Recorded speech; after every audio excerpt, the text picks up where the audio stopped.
For 17 days, a mother carried her dead child through 1,000 miles of cold, open ocean. She would not put the body down. She would not leave it behind. And when her strength finally began to fail, her entire family gathered around her and helped her carry the weight. This is a true story. It happened in the waters off the coast of the American Pacific Northwest.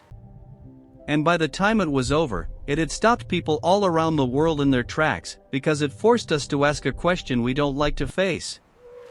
How much does an animal really feel? Stay with me. Because what this mother did will change the way you look at the ocean forever. Let's begin. Off the coast of Washington State, in the cold green waters of the Pacific, lives one of the most remarkable families on Earth. They are orcas, killer whales, the largest members of the dolphin family, and among the most intelligent animals that have ever lived. But this particular group is special. They are what scientists call the southern resident orcas, a small, tight-knit community of just a few dozen whales who have shared these waters for countless generations.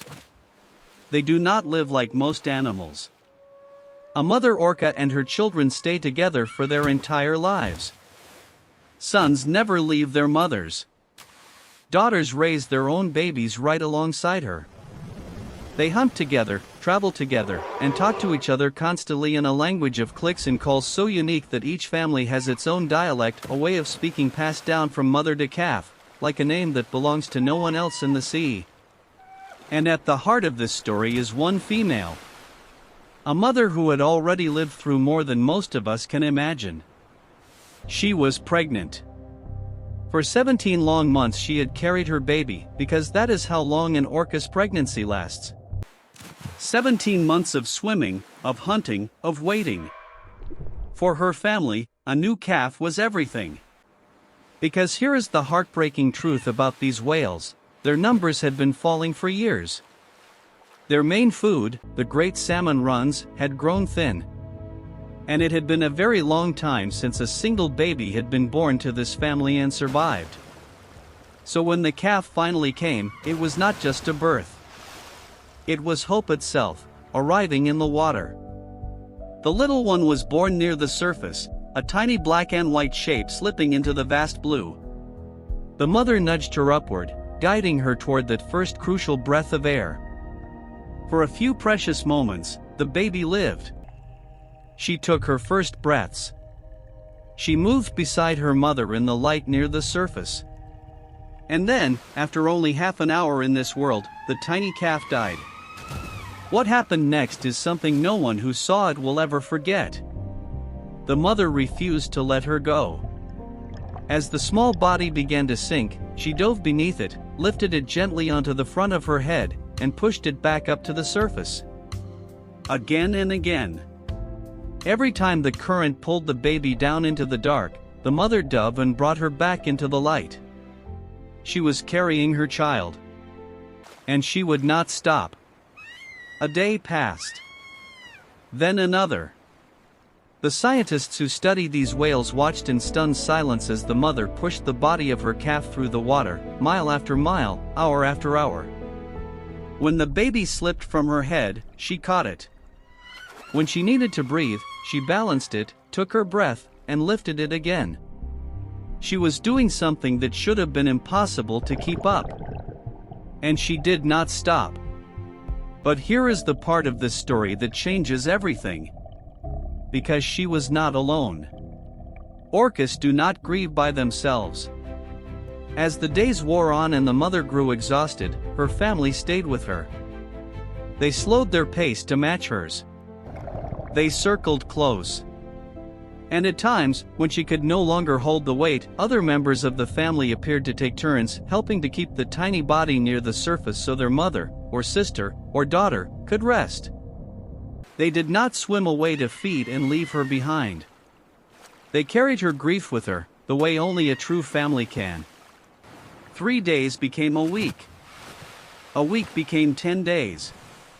Then 12. Then 15. The mother traveled hundreds upon hundreds of miles, never once abandoning the body of her child. people began to follow the story from every corner of the world. Strangers who had never seen an orca in their lives found themselves crying for a whale they would never meet. Because everyone understood exactly what they were watching. This was not instinct. This was not confusion. This was a mother who was not ready to say goodbye. For 17 days, and more than 1,000 miles, she carried her.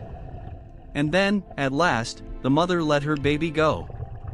She released the small body to the deep, cold water she had fought so hard to keep it from. And with her family gathered around her, she finally turned and swam on. Now, scientists are always careful. They will tell you we cannot climb inside the mind of a whale and know exactly what she felt. We should not simply assume an animal experiences the world the way we do. And that is fair. But they will also tell you this: orcas have enormous, complex brains, with regions tied to emotion and social bonding that are, in some ways, even more developed than our own. These are animals that live and love within their families for 80, even 90 years. And this behavior, carrying a lost calf, refusing to let go, has been seen in orcas and dolphins again and again. Whatever we choose to call it, we have all seen enough to know what it looks like. It looks like love. And it looks like grief.